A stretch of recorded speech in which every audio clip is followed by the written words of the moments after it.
Jalen Reagor getting traded to Minnesota changes nothing. 6'4" guys running 4.4s. These guys don't grow on trees. And a lot of times I'm willing to bet on, especially long term, on the freak athlete. You don't ever want to overreact to what guys look like in preseason. There's been a ton of preseason all-stars that never make rosters or never pan out.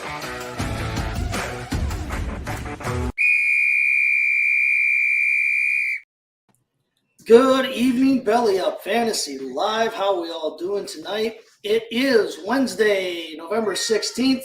We're getting set for Week 11 here in the NFL slate, in the fantasy slate. I am, as always, Chase Thornton, coming to you from the Mott and Bailey Basement Bar.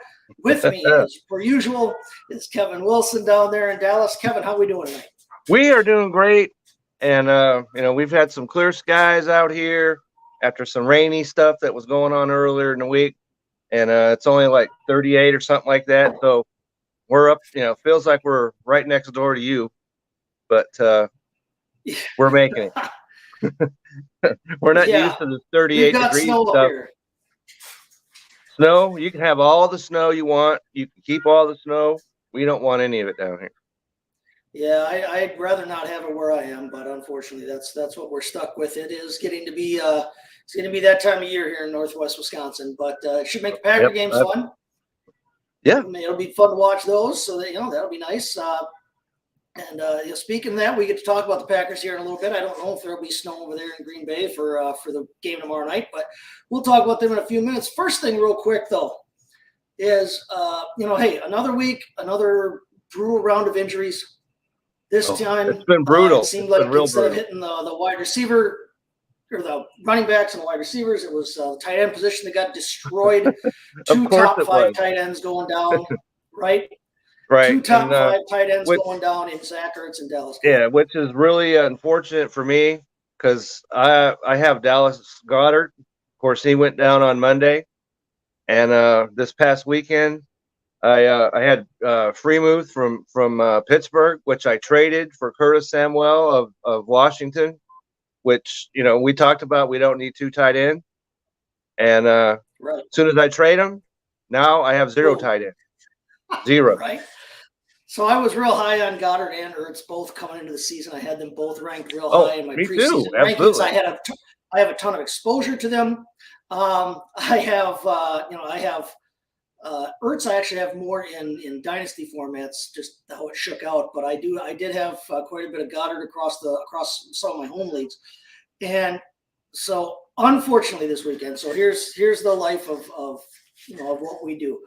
So this weekend, my home league, my number one home league, I'm playing basically my best friend in the whole world, and he's in first place, and he doesn't necessarily need the win.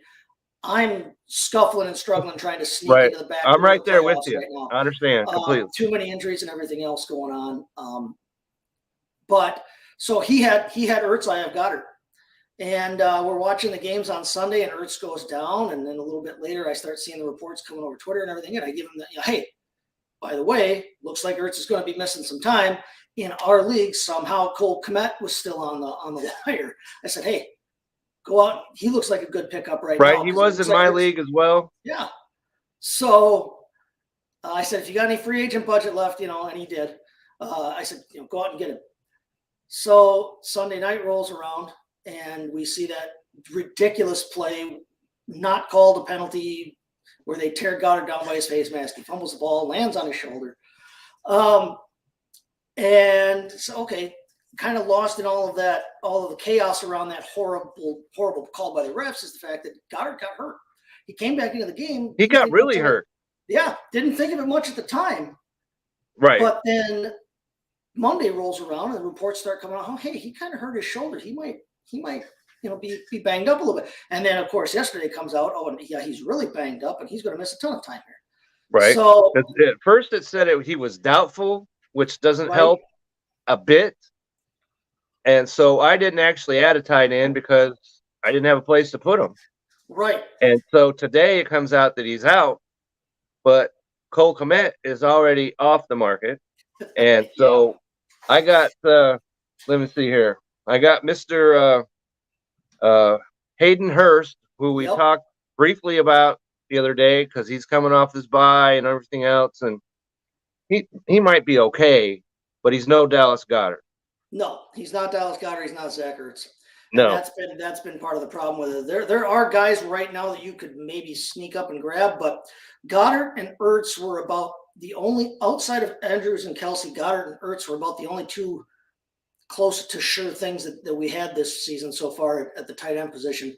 And now both of them go down in 1 week. So of course everybody's scrambling. You've got two owners out of 10, 12, however many in your league, who are all going for whoever is left over at the position. And so, yeah, unfortunately, after having that conversation with him, telling him to go pick up Kmet, I jumped on there and put in a bid for Kmet. Waivers ran this morning. I ended up outbidding him but basically throwing all my remaining free agent budget at it because I'm desperate and I need a win and I can't afford to have a black hole. I'm right there with you. So, there's only 3 weeks left in the season, so we got to do something. Yeah. So I felt a little sheepish, having to have that conversation with him and then going out and actually outbidding him for the same guy. But he did end up, like you just talked about Hayden Hurst. He ended up having Hayden Hurst. He ended up being able to pick up Foster Moreau. Moreau is not a bad pickup right now. Neither is He's Hurst. Not a bad pickup, but he's not Dallas Goedert either. Hayden Hurst is right now tight end 13 on the year. So, I mean, you're still picking up a startable tight end. And Moreau is not ranked that highly, but keep in mind he is now the full-time guy as long as Waller is out, Moreau is the number one guy there. So I mean he ended up I ended up having to do the exact same thing. I ended up having Foster Moreau in another what I consider my second home league. I had to pick up Foster Moreau in that league as well. So yeah. Moreau, Hurst, those are guys that you can go out and take a look at. I don't necessarily recommend, like, say, Taysom Hill if he's still out there for some reason. Taysom Hill had 1 point this past week. So, but if Juwan Johnson, there's a chance that Juwan Johnson is still out. That's right. That would be a good pickup. Johnson would be an excellent pickup. If David Njoku got dropped in your league. If David Njoku got dropped in your league when he's been off now for the last month or so with an injury, if Njoku got dropped in your league, he's a possibility to go out. You may have to look elsewhere this week. He may or may not play this week. It's kind of up in the air. But Njoku was tight end 5 before he went down with the injury. So if he got dropped because of the injury, you could pick him up. Keep in mind this week that we've got Evan Engram is on bye, so people may drop him, may let him loose. Engram is pretty high up there, and he's top 10 in the league in tight end targets right now. Tyler Conklin is coming off of a bye. He is top 10 or 11 in targets right now at the tight end position. There are options out there to fill the roster spot on your team, but unfortunately, you're without Ertz and without Goddard. That brings up a question in my league, okay? Because the guy that, first of all, he wanted me to trade Justin Jefferson, which not going to happen. And one of the players he was offering was Kyle Pitts. I rejected that, and he offered some other players, obviously, but he went ahead and dropped Kyle Pitts. Wow. In our league. So if he's floating around out there, would that be worth a pickup? Because he has not been worth a farthing. No, this year. He's tight end 20 on the season. Now he is, relative to that offense, he and Drake London, I was high on both of them coming into this year because I figured they were going to get a ton of targets. And they have in the context of their offense that they play in. Problem is the offense they play in doesn't give a whole lot of passing opportunities right now. So Kyle Pitts is 8th in the league right now in tight end targets. He's got 54 targets on the season. Zach Ertz, who you're trying to replace, was 2nd with 69. Okay. Dallas Goedert had 53 targets through his 9 games. So he's basically, Pitts and Goddard are getting about the same number of looks every week. It's just that Goddard has been way more productive with his because Jalen Hurts has been a much better passer this season than Marcus Mariota has. Yeah, Marcus Mariota is not clicking with Kyle Pitts for whatever reason, and he's not really clicking with Drake either.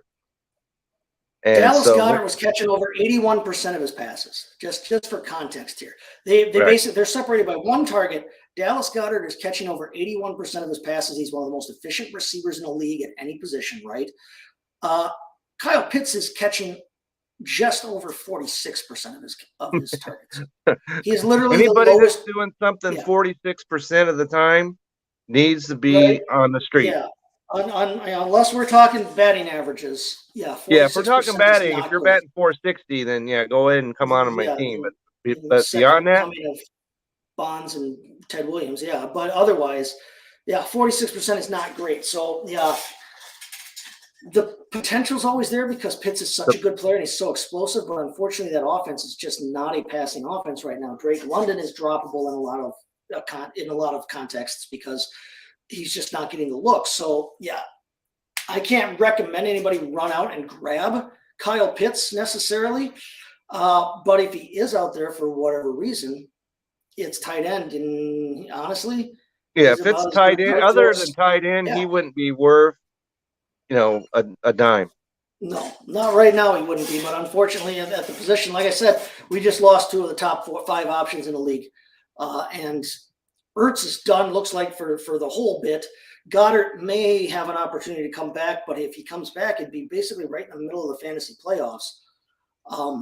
And at that point, do you want to trust your lineup to a guy who you don't know how much run he's going to get in that game the first time he's eligible?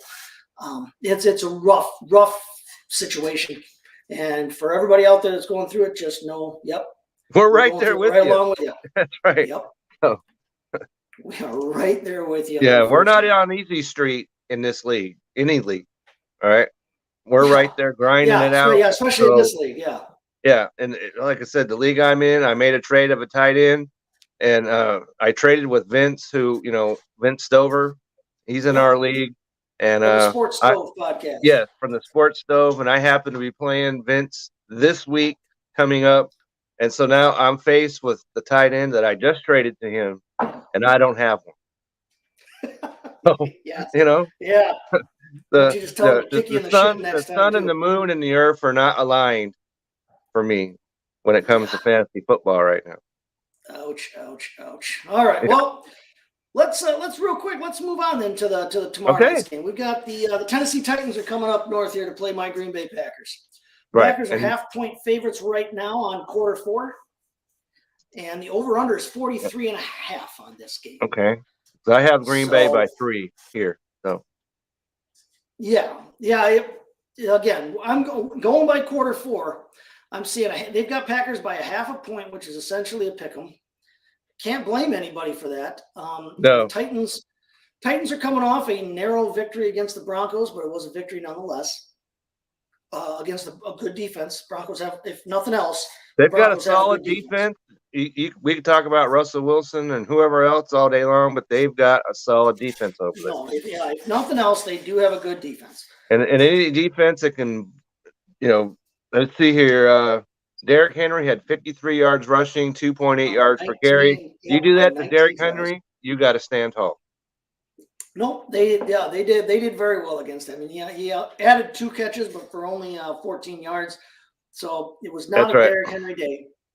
But they pulled out the win. Thanks in large part to a career day from Nick Westbrook-Akina, who I have on several dynasty rosters because I needed some wide receiver roster filler, but did not start in any of them because it's Nick Westbrook-Akina. And then he goes out and has, basically, like I said, his career day, 5 catches on 8 looks for 119 yards, 2 scores. We did see Treylon Burks come back now for the Titans last week. Got 6 looks. Yeah, I'm not jumping for joy over that. So. No, right now, unfortunately, that Tennessee passing offense is not a whole hell of a lot better than the Atlanta. At least they got Ryan Tannehill going on back there, and so that's going to improve a little bit. And unfortunately for them, Green Bay, they're the 5th ranked pass defense. So I'm not looking if I got Tennessee players other than Derrick Henry, I am not rushing to get them and started in this game. No, that's exactly what I was going to say about this. Now, when I look at the Tennessee side of things, obviously Derrick Henry's a must start. I think I have him ranked at number The Packers are 28th against the run. He's going to run all over them. Yep. So Oh, Of course, you don't need us to tell you to start Derrick Henry. Hopefully, yeah, right. Yeah, no, you should. We shouldn't have to be the ones to tell you how to start him. Right. But other than him being a must start, Tannehill, if you're in a two quarterback situation, he's probably a low end quarterback too. I mean, he's startable, but he only did in throw 2 two quarterback touchdowns this situations, past week, so right? But I wouldn't even be streaming him. I mean, if you're no, out, you're in one quarterback league. He needs to be on the waiver wire and stay there. yeah, no, I agree. And yeah, I mean, we've got Tom Brady, Tua, Trevor Lawrence, Geno Smith. There's some good usable starting quarterbacks who are off this week. But I think there are just better options out there for you than Tannehill. There's got to be Honestly, we better. just ripped on his passing game, but if Mariota's out there, I'd probably rather have Mariota in a game than Tannehill because Mariota Yeah, as is going to long as offer he's that not rushing throwing threat. any more of those, whatever that chest throw or whatever that was that he did. Falling down and winging it over his Yeah, own shoulder, kind of offhanded. yeah. No, so If I he'll would stop look doing that, elsewhere. please, that would be good. Yeah, no, I'm not starting Tannehill in a one quarterback situation unless there's absolutely no way around it. But he's not terrible for your second quarterback, Especially going up in a against super the number flex. 5 defense, pass Right. defense. The Packers only give up. That's not success. Like you just said, they're in Dynasty. They give up the 5th fewest points to opposing quarterbacks, so it's not a good matchup for them. It's not a good matchup for any of the wide receivers, as if you trusted any of them anyway. Robert Which Woods I don't, has been, by the way. No, I don't either. Robert Woods has been a big disappointment trying to be the number one in that offense. Westbrook Akina, like we said, is coming off of a great game. And we could talk about a tight end because they have Austin Hooper, but I'm not starting him because it looks good because he had 7 targets this past week. Those 7 targets equal the number of targets he had in the 3 weeks before that. Right, and they don't have a bad. That's the frustrating thing about it is that they don't have a terrible receiving core. To be dead honest with you, Westbrook Akina's he's a nice piece. Woods had 2 catches. Burks had 3 catches. Right. So let's keep their tight end room is pretty strong, actually, top to bottom, in my opinion, in terms of real life on the field football talent. Austin Hooper, we've seen be a good player. We know he's a good, solid football player. He might be a good play later, but not tomorrow. Jeff Swaim is a good, solid, all around NFL tight end. He's a decent blocker. He runs his routes. He's intelligent. He's a good offensive tight end, but he's not like a fantasy star. Chigokonkwo, I think, has the most. I don't know if I want to say ability, but he has the most explosive potential, the most scoring potential, I think, of those 3 players. But if you look on the season, they're tied. Every single one of those guys, Hooper, Okonkwo, Swaim, they're tied with 3 red zone looks apiece all season. None of them, I think, has over 20 fantasy points on the year. They basically get used interchangeably. Okonkwo, we saw have that interchangeable does not work in fantasy football. Okonkwo, he had 1 catch for 41 yards, and then boom, done. Basically open things up with it and boom, done. He's got explosive ability, but they just don't go to him enough. And Hooper is not explosive, but he's solid. But it's just not a good passing offense. So I'm not recommending anybody at the receiver position. I'm not recommending anybody at their tight end position.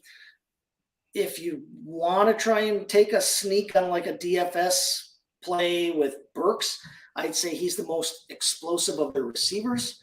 And he's healthy. He's back now. He didn't look great beforehand in terms of output. No, like I said, 3 catches last week. Yeah. 3. So the one thing I will say is that, I mean, regardless of what the Packers did last week offensively, they do give up the 9th most points to opposing fantasy DSTs. So if you wanted to stream the Titans this week, I think I have them ranked around 15th. They're a streaming possibility, but keep in mind, like I said, that the Packers may have actually unlocked a modicum of potential last week in their passing game. So, well, you honestly, definitely have to feel better about them this week than you did going into Sunday. I definitely do. Especially going into the 4th quarter, down 14. And I'm sure you heard this stat. Dallas was 195-0 in their franchise history leading by 14 points in the fourth until Sunday. No, I'm glad to be the one on that one now. Yeah. I was very happy to see that. But yeah, outside of Henry and Tannehill in a two quarterback format, yeah, I think we're on the same page. We're not really going to be. We're not going to be. Especially on a Thursday, just don't do it. And the Packers are vulnerable enough against the rush, but the problem is the Titans do not, for having Derrick Henry and Dontrell Hilliard and actually Hassan Haskins looks like he could be a bruiser too. They are not a good offensive line. They're ranked number 28 by PFF in the whole league. They are a terrible run blocking offensive line on a team that wants to run the ball. That's undefensible. If you've got Henry and don't have a good run blocking offensive line, somebody needs to get shown to the outhouse immediately. They're averaging less than 1 yard before contact per rush.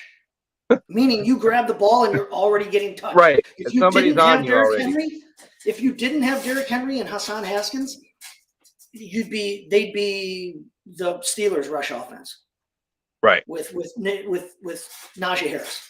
If they didn't have King Henry breaking tackles all over the planet like he can, they would be the Steelers' rush offense right now.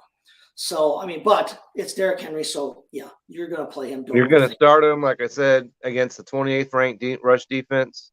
Start him and just set and forget. Yep, and just move on. Other side of the field now. We actually have some interesting things to talk about. Yes, we do. Christian Watson, is he going to catch 3 more touchdowns the whole rest of the year?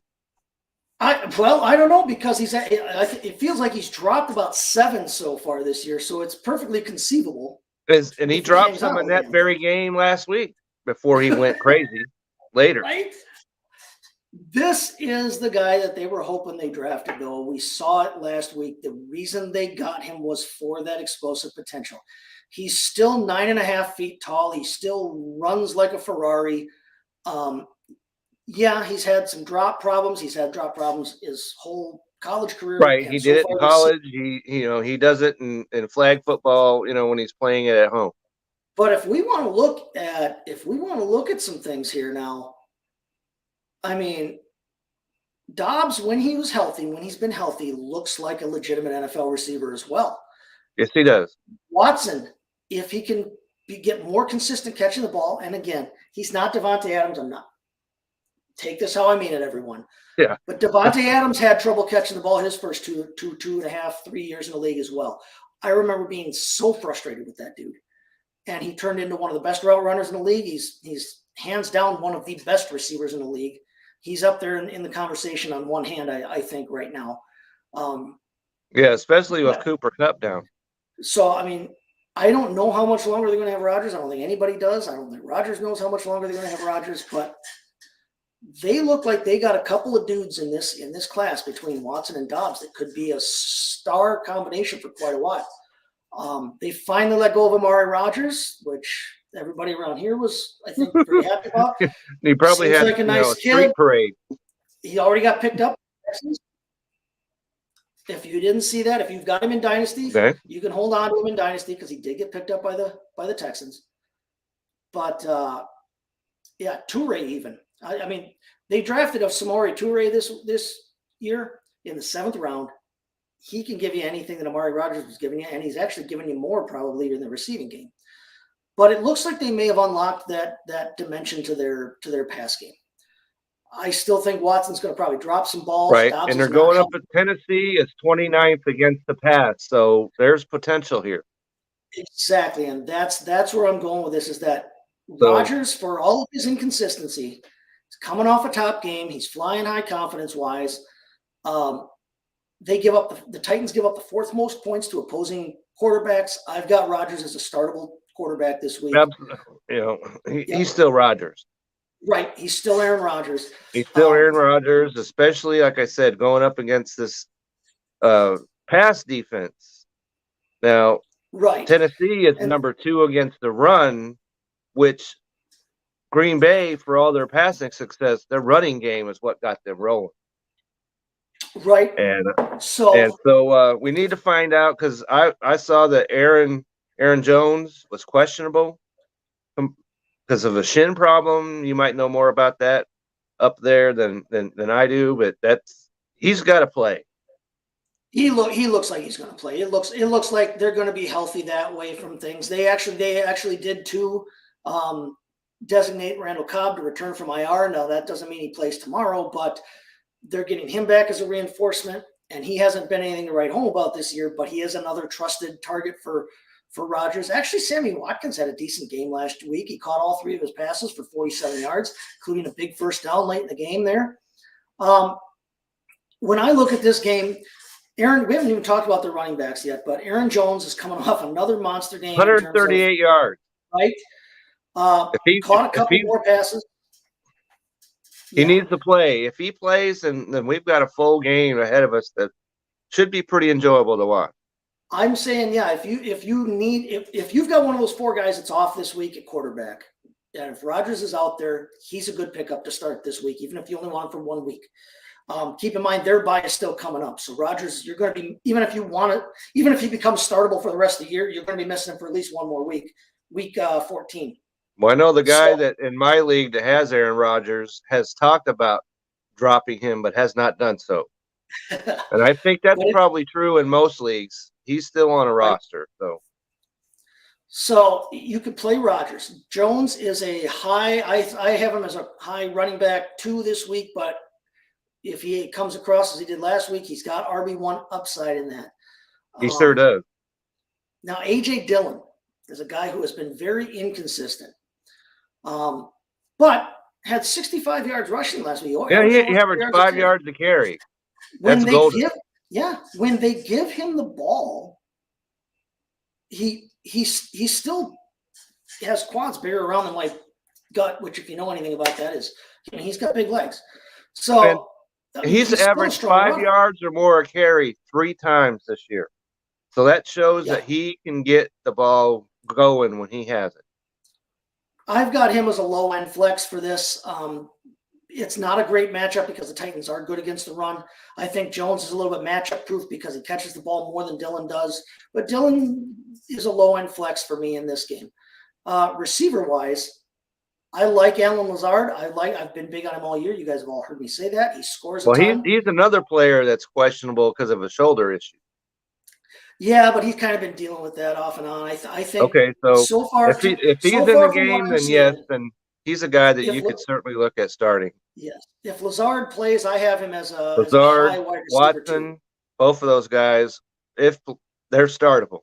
I have Lazard higher than Watson because I think Lazard has more of Rodgers' trust. But we saw last week, on 4 targets, or on 4 catches, I should say, what Watson is capable of. So I would have Lazard as a high running wide receiver 2. Pardon me. I've got Watson as a low wide receiver 2. Maybe a fun DFS play. I'm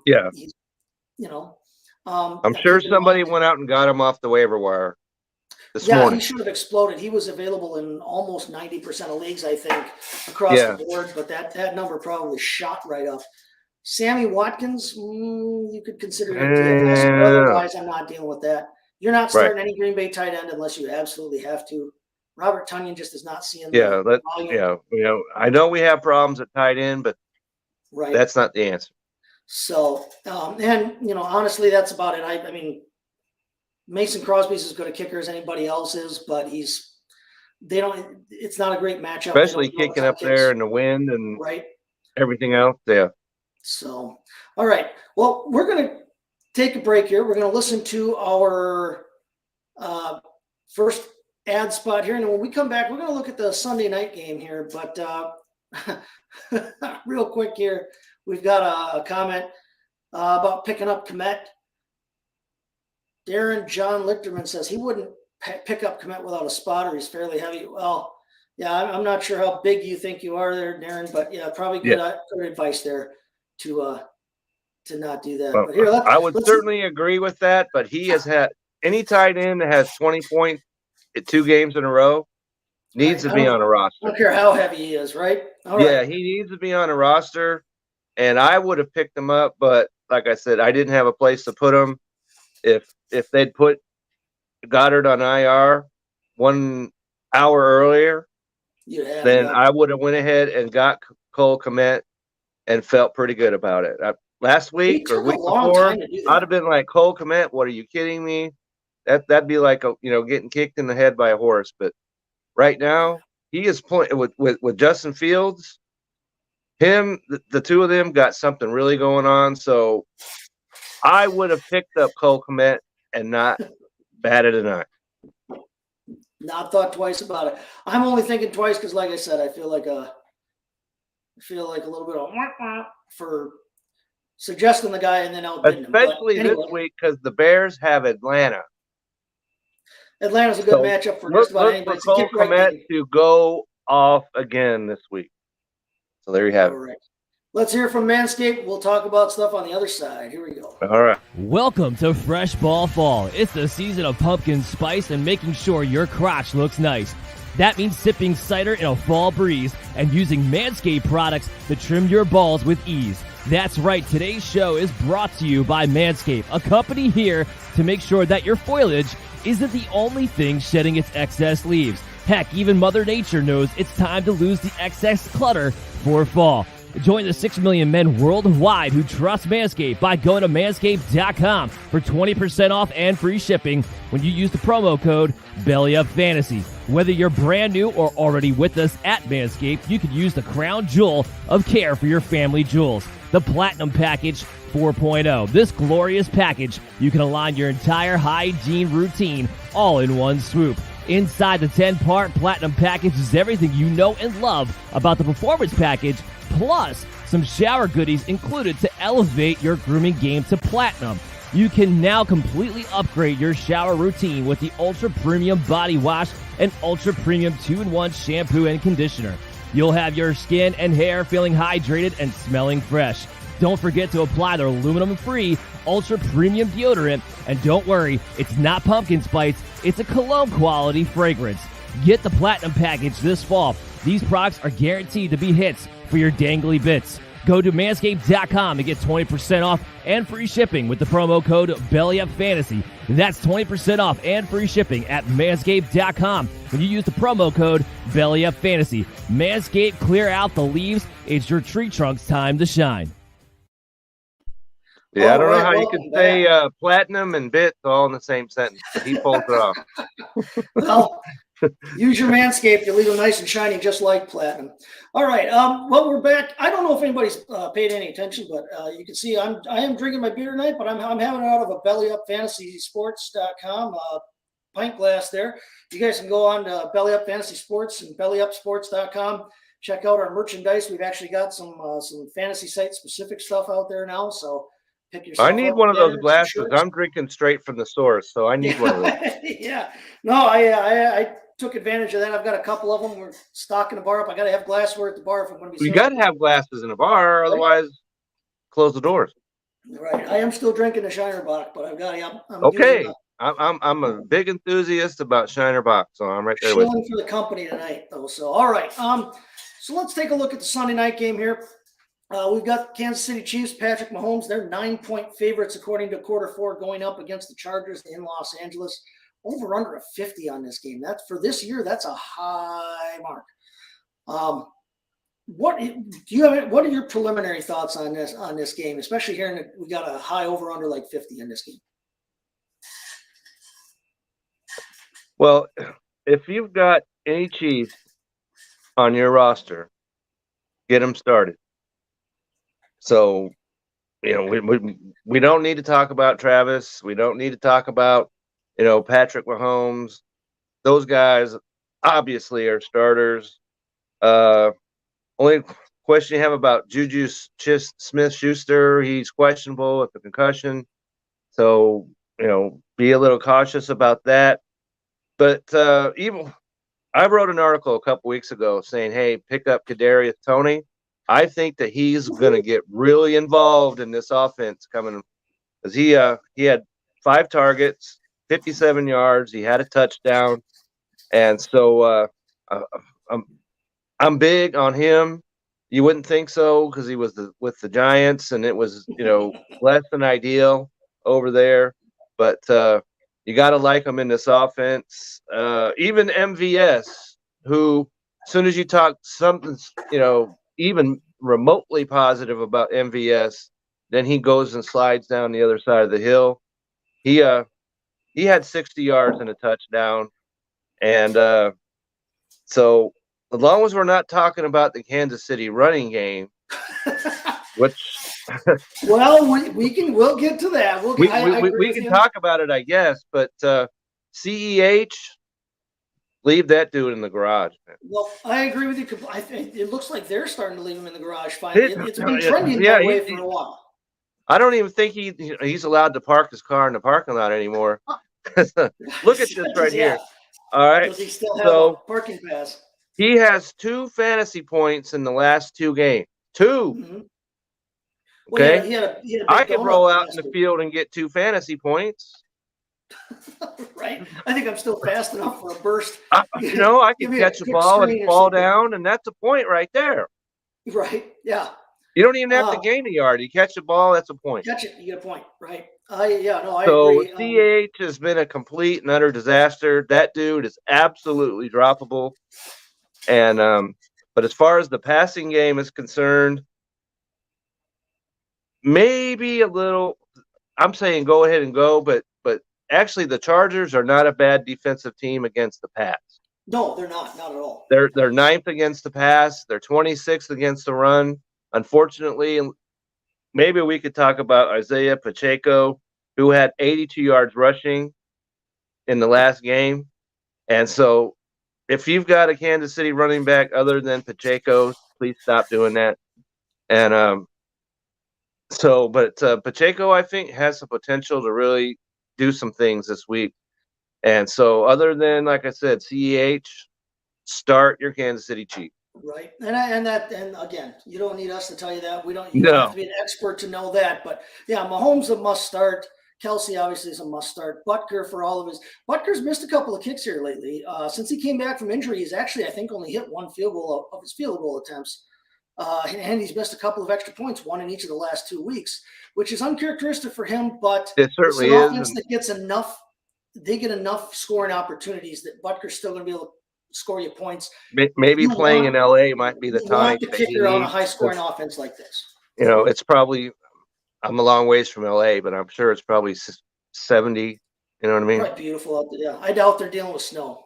No, I'm sure there's no snow. Yeah, so you're playing Mahomes, you're playing Kelsey. Receiver wise, yeah, Tony I have as a flex. If Smith-Schuster plays, he's a wide receiver 2 with 1 upside. Otherwise, if he doesn't play, or whether he plays or not, Tony and MVS, I have them both as flex plays or fun DFS plays. Tony, yeah, hopefully he's not watching this show because, like I said, once you start going yay MVS, then it goes like this. Right off the cliff. I watched him for a long time. Yeah, I know you. I know you know what I'm talking about right there because I have actually wrote, in the past, not this year, but in the past, I wrote, "Hey, MVS," and people are like, "What are you drop? What kind of acid are you dropping over there?" Well, anybody who's as soon as you write the article, then he disappeared. I have not been kind to Kadarius Toney this season on Twitter. Right? There's been no reason to be kind about him until last week. He finally scored his first touchdown. But there is now. There is now, and it looks like, especially with the guys banged up, Hardman being banged up, and now Juju possibly missing and being banged up. There's a path here for Tony to actually get a lot of run. I'm not going to trust him as a starter type, but again, I have him as a flex. He'd be a fun DFS play. I think, if you got him, if he's on your fantasy team, yes. Okay. Right. But now for the running back situation, now it has been trending that way for a while that CEH has been getting phased out. I drafted him his freshman year, pretty high in one league. And obviously lots of guys did that and they've been paying for it ever since. But what it looks like now and how they were used last week, Pacheco had 16 rushes for 82 yards. McKinnon only had 1 carry for 2 yards. But Pacheco does not catch the ball. They do not throw to him. So if you're in a PPR league, that's not something you want to really get into. McKinnon had more targets than Travis Kelce even. McKinnon had 8 targets, caught 6 balls for 56 yards. It looks like they're going to go with that third down back, early down back, third down back type. And it looks like neither one of them is going to be CEH. So Kelce had 7 targets but the week before he had 17 right? targets. Yeah, you're going to play Kelsey. But the point Yeah. there is that if you're in a PPR format, Jerick McKinnon may be a usable piece at the flex And position as a running back. if you happen to go to the Belly Up Fantasy site right this very second, you will find that I actually wrote about Jerick McKinnon Well, there you as have a it. pickup.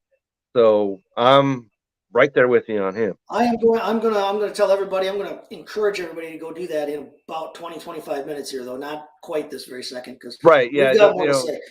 Yeah. Stay with us for the next, 20 But minutes, whatever. if you were to go right now, If you you'd see were to Kevin go right there, you all would see over that. Jerick McKinnon, especially like you're saying at PPR. Yeah. He is the guy that you want on your team simply because he has Patrick Mahomes as his quarterback. Right. And they don't necessarily seem like the kind of team that's going to continue to pound the ball, even if they're up. But if they do get to that standpoint, it's looking like Pacheco has taken that role over. It looks like CEH is going to be a distant third afterthought. I don't know that you drop him if you still have him, because Well, who the hell knows? you could not, give me that wouldn't take a great argument for me to agree that he needs to go. Yeah, I'm just. It's so hard to read. It's still an Andy Yeah, Reid. it would take a lot more convincing for me to keep him on my roster than it would to drop him. So let's look across the field here. Yeah. Let's move on to the Chargers here. Right. And Herbert is still a starting quarterback. He's absolutely. The only problem with him is that he doesn't have any receivers to throw to. And that's the issue this week. The Chiefs are a good matchup for just about every position. Yes, they are, because the Chiefs are 21st in pass defense. For fantasy purposes, they give up a ton of points to a ton of points. So if you happen to go out and get DeAndre Carter, if perchance you read an article from me a couple weeks, maybe a month ago, when I was talking about Joshua Palmer, and you went and got him, he's good. Maybe some reason or another they couldn't connect as well because they're playing the 49ers, first of all. But he still had 8 targets. All right. The week before that, he had 10 targets, which he caught 8 of them for 106 yards. Right. So I mean, those guys both have played well enough. They're not Mike Williams and for 3 and 4 receivers. They have certainly. They're excellent for 3 and 4 They've receivers. earned their paychecks plus bonus money. Very much. Very much so. If you've got Herbert, you're probably playing him. There's only about 6, 7 guys in the league that you want to play over him. Right. Obviously, you're playing Austin Eckler. He's the number 1 running back right now in football. He's going to catch the ball. He's going to run the ball. He's game script proof. Right. He had 7 catches for only 39 yards. That's not going to happen this week. Now, we finally saw a game in which Cameron Dicker, the kicker, played and did not kick the game-winning field goal, but he was perfect on his kicks last week. Hopkins is still limited and not sure to go in practice right now. There are worse plays. Whoever plays for the kicker for the Chargers this week is not a terrible play, if you can find them. But for the big question here, like you brought up earlier, is the wide receivers. Who's going to play? From my standpoint, this is all I'm going to say about it because we just talked about how well Carter and Palmer have played. If Williams and or Allen play, either or both of them are, for my purposes, wide receiver 2s right now. Until we see that Allen's fully healthy, I'm not going to give him that number 1 status. And the only issue with that is they don't play, like you said, Sunday night. And so, and you got to wait. You have to wait. You're going to have to wait. And so if those guys are not good to go, I'd say by the first kick of the Sunday afternoon, I wouldn't depend on them. Either one of them. No, I would. If Carter and or Palmer, whichever one of them plays, I have them down in flex territory and DFS plays. I think Carter and Palmer they're going to be cheaper for DFS. They're going to allow you to go out and get some of the higher profile, higher end guys like Stephon Diggs if you want them or whoever else. Right. But I would have Williams and Allen as a wide receiver 2. I would not necessarily play them in DFS because I think you're probably going to have to pay a little. I haven't looked at their prices lately, but you probably play a little more for them than you will for Carter and Palmer. But that's where I stand on their receivers. If Williams or Allen are playing, either of them is a wide receiver 2 with upside. Carter and What Palmer about are flexes with upside. and it's the same thing with Gerald Everett. He's questionable. He is, And if so he plays, if he he's just as plays, good a because he dart had thrower as 8 any tight targets end. against Atlanta. Yep. So Now, that, if he like I said, doesn't, he's questionable. So if he does not play, Donald Parham has been banged up. I don't think he's playing. If he doesn't play, Trey McKitty, their young tight end, is a physical specimen and actually got some run and some targets last week. I wouldn't try him out unless you were going for a way deep, like DPP type, or GPP, I should say, DFS play. But Trey McKitty is somebody to kind of keep your eye on in that offense as well. So, right. All right, we're gonna go and we're gonna listen to our last sponsor here from True Classics. And when we come back on the other side, we're gonna talk about this Monday night game between the 49ers and Cardinals, because there's some intrigue in this game. Yeah. I'm not sure. I'm not always sure what to make of this game. So, but let's listen to our second sponsor here from True Classic Tees. Football is back, baby, and our new sponsor, True Classic, wants you to look and feel your best even after a couple of brewskis or going full force on your fantasy football draft. Sure, it's football season, but it's also butt to couch season. Luckily, True Classic has the absolute best fitting clothing a man can buy. Snug in the arms and chest with a little extra space in the torso, their t-shirts are designed to keep you cozy and highlight your best assets no matter what you're up to. So if your special someone is upset that you're watching football all day, at least you can look good doing it. True Classic has already helped over 2 million men find the perfect fit at an affordable price. Our listeners get access to the best deal they offer. For a limited time only, get 25% off with the promo code BELLYUPFANTASY at TrueClassic.com. Almost all men's t-shirts are designed to look good on skinny models with six-packs, but most of us aren't packing anything but a few beers. Fellas, you are wearing the wrong clothes. True Classic tees taper off towards the bottom, but they fit tighter around the chest and shoulders. It's time to highlight your best attributes with a t-shirt you can always confidently throw on. It's about time to get your fit together, so upgrade your wardrobe with True Classic and get 25% off at TrueClassic.com with promo code BELLYUPFANTASY. Free shipping included on purchases over $100. That's 25% off at TrueClassic.com with the promo code BELLYUPFANTASY. If there's one bet you should make this football season, it's on True Classic. True Classic, look good, feel good. All right, we are back, and thanks to Dan again for that read there. I don't know if you've seen it. I saw a True Classic ad on YouTube a while back here. Not a while back, it's actually earlier today, I believe it was. Hilarious. If you guys haven't seen some of their ads, they do a good job. The shirts are amazing. Like I said, they are, up, so that's good. And like I said, my wife said, I love it. Don't know what the that's the only promotion endorsement you necessary. need right there. There it is, right there. Wife, Mrs. love Kevin it. likes it, so jump on that. So there you have it. So let's look at the Monday night game now. We're 49ers, according to quarter 4, are 11-point favorites at Arizona playing the Cardinals. And I got to think that some of that line, and it's an over under of 40. I don't know about 11 points. Well, that's a lot. It seems like a lot until you look at their injury situation and what's going on. You know, right. And that goes right out. I don't know if you saw, because Dan set out a question on Facebook earlier today saying, hey, if you have Kyler Murray, what do you do? Which I'm in a unique position to answer that question because I do, in fact, have Kyler Murray. And so glad that's you and not me, sir. If you go to Belly Fantasy in about 15 minutes or whatever it is, then you'll see that I recommend that you get Jimmy G. Okay. All right. So you go out and get Jimmy G, and then whatever happens, you have a quarterback for Monday night now. If Kyler Murray doesn't play, you've got Jimmy G. Right. That's Kyler Murray scenario. does play, then you've got a choice of which one you want to play. And so if Jimmy G is available, which he's not anymore, but was available when the waivers began this morning in our league. And so he's a guy that you could definitely pick up if you have Kyler Murray, and your problems are pretty much solved.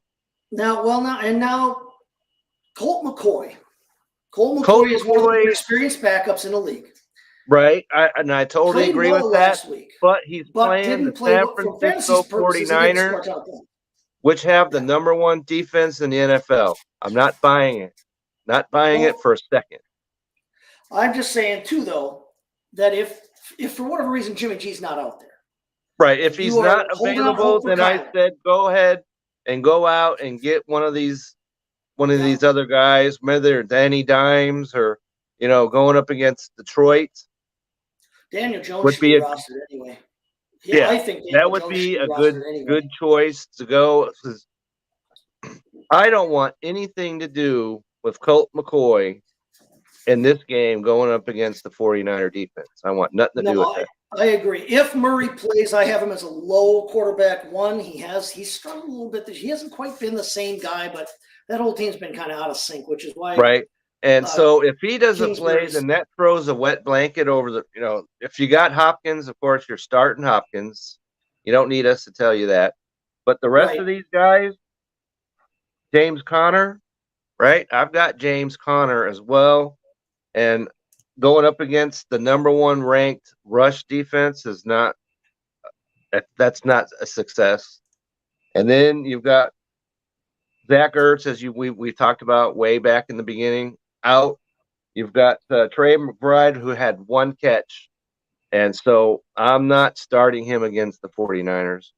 And then none of these players, if Kyler Murray doesn't play, none of the Arizona players are startable in this game to me. I definitely don't think that they're top plays. I think DeAndre Hopkins is. I think listen, I don't know what the hiccup was in week 9 for DeAndre Hopkins. I don't know why they only threw him 5 times. They should be throwing to him more than 5 times.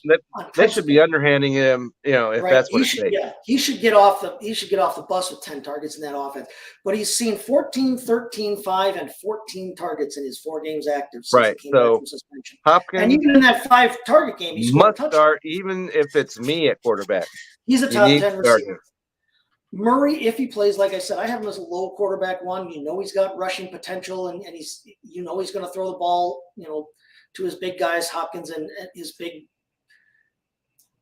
big volume targets in Hopkins and Rondale Moore. Rondale Moore has become a wide receiver too here lately.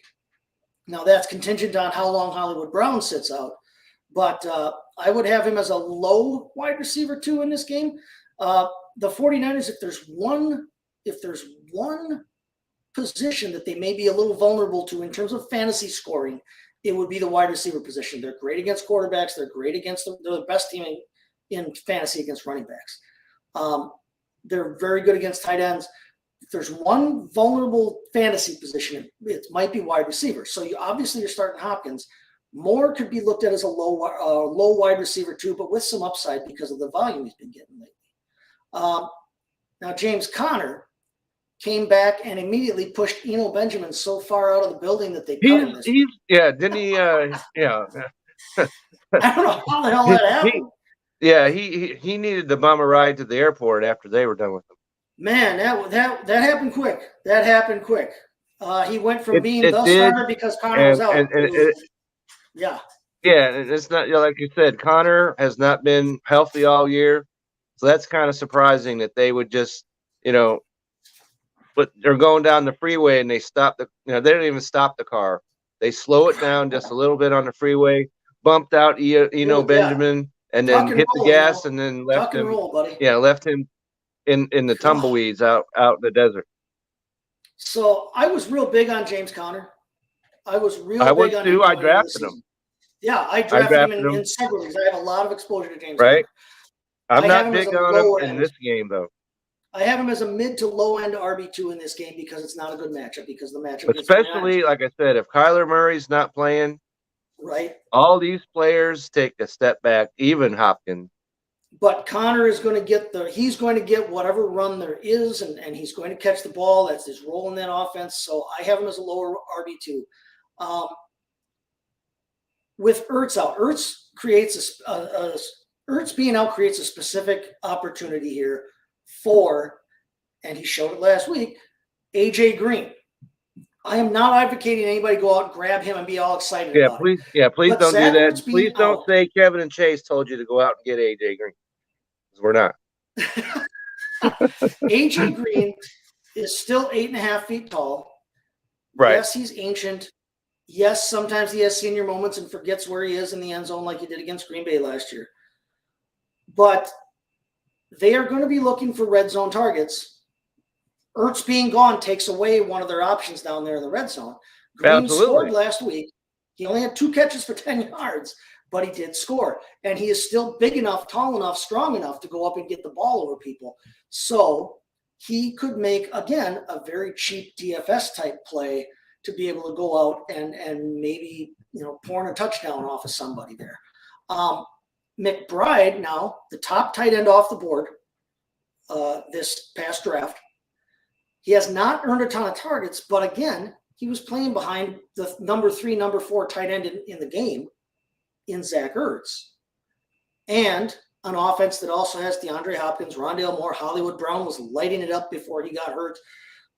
I'm not shocked that McBride didn't get a ton of targets here in the first 9-10 weeks. After Ertz went out, he played 90% of the snaps, literally 90% of the snaps, and actually saw some run. Again, I think he makes for a more interesting stash or DFS play than a weekly pickup. He is not going to replace. Yeah, don't Fields play him 1 for against 1 the this week. 49ers. Don't do that to Right. yourself. But he's interesting as a stash play. As a if you want to spend your money elsewhere, pick him up in DFS because Cliff Kingsbury's offenses haven't been known for using the tight end. And they're still not known for using the tight end, but they have used the tight end since they picked up Zach Ertz. If they don't want to change up how they've been playing things, McBride could step into that Zach Ertz role. I don't think he's going to see the 2nd or 3rd most targets in the game among tight ends like Ertz was. But it is an interesting stash play there. If you had Ertz, if you've got the room for it, McBride is an interesting play, but I would have a better option for at least, like you said, this week with the 49ers. There's got to be a better option. Got to be one. You would Even hope at tight end, there has to be a better option. Again, like I said, Juwan Johnson may be out there. Juwan Johnson, we'll grab him. Hurst, I went out and got Hurst. Hayden Hurst, Tyler Conklin. Yeah, no, there are guys out there. But on the other hand, you've got guys like Hunter Henry and Jonnu Smith up in New England who are big names who haven't really given you a whole hell of a lot either. Yeah, I'd probably I would rather take it. Yeah, we can let Andrew talk about the New England tight end. Right, yeah, let him talk about freaking Henry and Smith. I would rather take a high-end chance, like a ceiling shot at, say, McBride than I would Henry or Smith. Yeah, and wind up with 2 fantasy points. That would make you want to, walk out the back door and not be seen again. Who else? I mean, we've talked about Pitts. That's tough. Yeah. I mean, Pitts has a low floor because of that passing offense, but he also has a high ceiling because of who and what he is. His floor should be a lot higher than it is. No question. Right. Yeah, it should be, but it's not, unfortunately.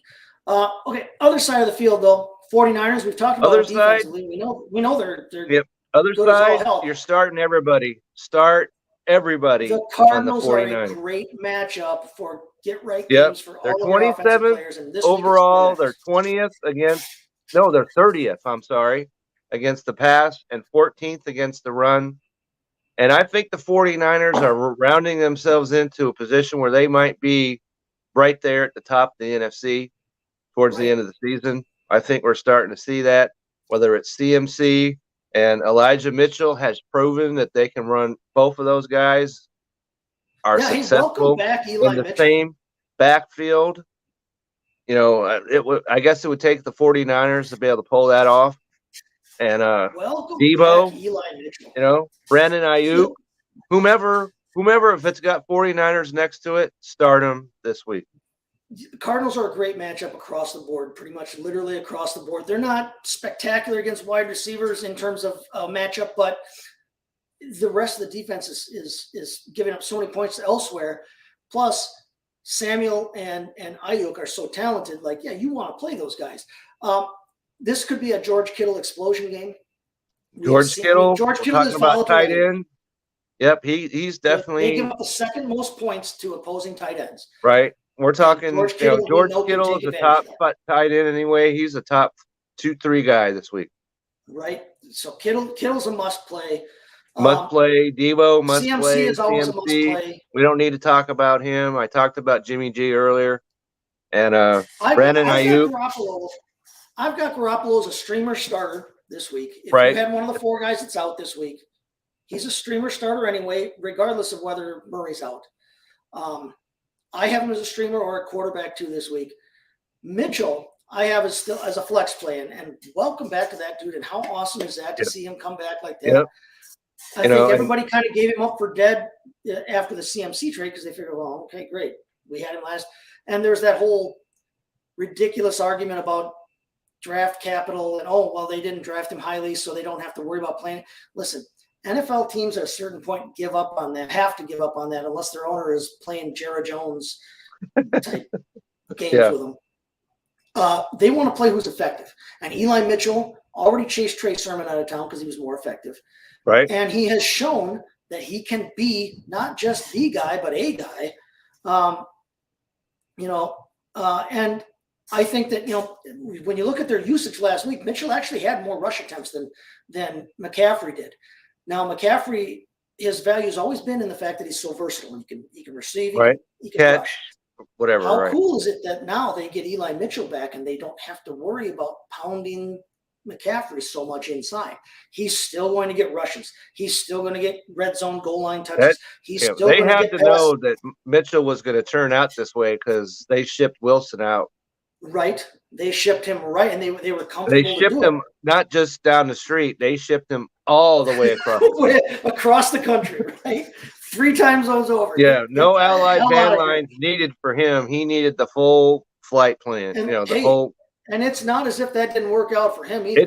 Miami has got to be high-fiving everybody from here to Timbuktu because Jeff Wilson has been everything they possibly could have asked. Win-win scenario for both teams, both sides of that right? trade. Because it looks like Miami might be the best team in that division, which is saying something because you got Buffalo over there and everything else. But yeah, no, it's going to be fun here at the end of the year. I know that much. Debo had 4 rushes again last week. And he only had 2 catches on 6 targets, but he did rush the ball 4 times again. They are still using him as that Swiss Army knife type. Yeah, that whole thing in the preseason about I'm not going to run the ball, I'm not doing this, I'm not doing that. Well, that's where he's most valuable. That was nonsense from the beginning. He wouldn't got paid what he got paid if he wasn't also going to run the football. No, so I've got Samuel. I still have him as a lower end wide receiver 1 play, but he has giant week winning upside because that he can be so explosive.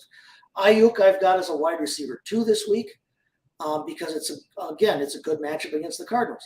Like I said, Garoppolo's a streamer. He's a good quarterback 2. He's a high-end quarterback 2 in my book. If you have him, Kittle's a must play.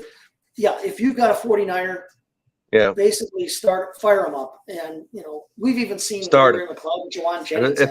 If you look on their uniform and it has SF, start it. So right there you have it. All right. Let's remind everybody again one more time. It's down there at the bottom of your screen. Remember, the Buccaneers, the Dolphins, the Jaguars, the Seahawks are on bye. The Dolphins being off means that every single wide receiver we've talked about tonight automatically gets bumped up about 5 slots because you're missing 2 of the top. Yep. You're missing 2 of the top receivers in football this week. Right. We talk about the Seahawks the same way because DK is out, Tyler is out. We're missing Christian Kirk this week. You're missing Chris Godwin and Mike Evans this week. They've got a couple wide receivers as long as they're healthy. Yeah. So if you were weirded out that we were giving some love to some guys at the wide receiver position or whatever, don't be, because there's quite a few guys in the top 10, top 15 that are out this week. Again, we've already covered the quarterbacks, but then running back wise, you're missing Wilson and Mostert. You're missing Travis Etienne. You're missing Kenneth Walker this week. You're missing Fournette and Rachaad White, who has been a trendy pickup this week.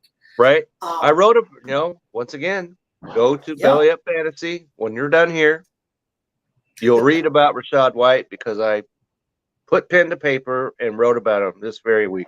Even though There you he's on go. bye, he is worth the pickup That's this the week. time to pick him up because everybody else is thinking they got to win now, and they're trying to pick up now. If you've got a slot available, pick That's up right. dudes If on the you bye have like a that. slot on your bench, get Rashad White, and I've got Fournette, and Right. he out-touched Fournette even before the injury happened. Right, and he's looked a little more explosive too now. They're still using Fournette in the pass game more than just That's about any right. running That's back the in only football, thing which that is has saved a cool Fournette's surprise. season is because he catches the football because he runs for like 8 yards or whatever. It's kept him afloat this week. Yeah, he Now- would be droppable if it wasn't for his catching ability. Now you mentioned it a little earlier that we are running down rapidly to the end of the fantasy season. I don't know if you guys have looked up lately and seen your standings and what week it is, but we are in the last home stretch here. Right, towards there are the 3 fantasy weeks playoffs. left. 3. So That's it is now. We'll leave you with parting thoughts on strategy here a little bit. That we are in the end game scenario here, starting to get to that end game scenario. Unfortunately, it's a weird time because we've got bye weeks that go all the way up to week 14, and there are some important. That's right. There are a bunch of 14 is one teams of the in biggest week bye weeks in the 14 whole. that are on bye. A bunch of them. There are 10 teams. Week 12 next week, week 12. There are no teams on the bye. But No after teams that, you on still bye, have so you're 7. okay next week. Yeah, The you week still have after that, 10 teams there's that have like- to have their bye after that. yeah, it seems like there's like 24 teams in week 14. It's just ridiculous. But we are getting to that point now where if you have your starters set up, now's the time when you want to go out and see if you can start picking up your running back handcuffs. You want to go out and start seeing if you can snipe next week's big defense the week before and hold on to them and see if you can, beat the other guys in your league or girls in your league to that. It's Right. time to start thinking that way because we are in the end game scenario. That's right. If you've got to win And- now, all bets are off. That's right. But if And you are in yeah, the top 2 or 3, which I'm in them. I must win, so I can't look forward. right. I got to look at this week, otherwise, it's But if cancel Christmas. if your playoff spot is reasonably secure, it is If time it to is, really start then looking at. Deshaun Watson is a guy that you need to be looking at. He's out there in a lot of leagues. He is Watson in our can league. come back week 13. That's He can right. play week 13 against Houston. Keep in mind there are a ton of teams on the bye in week 13 That's right. and So 14. he can play in week 14. So if your quarterback is one of them, he Which could help I you have out. 2 quarterbacks that are off in week 14, which sucks. Yeah. I don't know why they would do that. Why they have I don't nobody know off why on week either. 12. In the 2 quarterback league that I'm in, I've got 3 quarterbacks. 2 of them are on bye. My only thought that as to why, and I have not looked this up, and maybe they've already come out and said this. Week 12 coinciding with With Thanksgiving, is that what it is? and knowing that they want 3 games on Thanksgiving, they probably didn't want to have a real crippled slate on Sunday. Yeah, they didn't But want to still. have like 5 games, the Sunday after Thanksgiving. The NFL has gotten smart enough; they know that betting and fantasy are big time drivers of their product. If there wasn't fantasy, football would be, a little bit bigger in baseball. Right. But fantasy and gambling are big drivers of their product, and they bring casual people to the game. They bring, they get people who are invested already in the game and who already like football to dive in deeper. Why they have buys all the way up to week 14 is beyond me. I don't know why we have to do why have a week with 2 teams on the bye. I don't get it in week either. I don't 4? understand why there isn't 4 buys on every week. Yep, Just and 4 buys, and get them you got get 'em 2 in buys, teams mid-season on bye, and be done. 1 week, and you got 6 the week after that. It makes no sense whatsoever. Get all the buys done before Thanksgiving. Nobody wants after that. Yeah, everybody wants to be getting healthy in the middle of the season and resting. Why push some teams out so that they don't get that opportunity to heal up until almost December? Right. And then give other teams, and then make other teams they're they're on games bye and in now week all of a sudden, 5. hey, yeah, guess what? Yeah, take your time off, and now you've got to just slog through the rest of the year. I agree with you. Put 4 teams or so every week on it. Get them in before Thanksgiving and be done with it. But again, that's for when I'm higher up the pay scale on the league. That's right. When we work at the NFL office, in New York Right. someday, then And we'll we get could there. straighten that out. We'll get it straightened out one day. We're on the trajectory because That's right. We're starting Absolutely. here, We're Philly. definitely, on the way up there. We'll have our names on the door at some point, and people will come in and like, hey, Mr. Wilson, what do you think about this? And well, no, we're not doing that. Or that's a great idea. So All right, and with that, let's call it a week. Let's call it a day. Remember, you can find Kevin Wilson, like he just said, at Kevin62willc on the Twitter machine. You can check out his articles every week over at bellyupfantasysports.com. yeah, just don't wait till next week. Go right now. Go As soon as now. we're done here. Yeah, Go. if your waivers run right Thursday morning, you've got a leg up on your competition already. That's if right. they ran today, I hope you read it yesterday.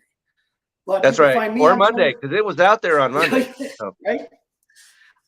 You can find me on Twitter, STTChaseFFB. You can find my articles on bellyupfantasysports.com. You can find us both right back here, wherever you caught this podcast on Sunday morning for the pregame preview there. And again, stop on over to Belly Up Fantasy Sports. Check out the other great podcasts, other great shows on the network. Check out the great articles, not just fantasy-wise, but otherwise as well. And until next time, then, I'm going to bid you all a pleasant adieu and say, Everybody have a great week.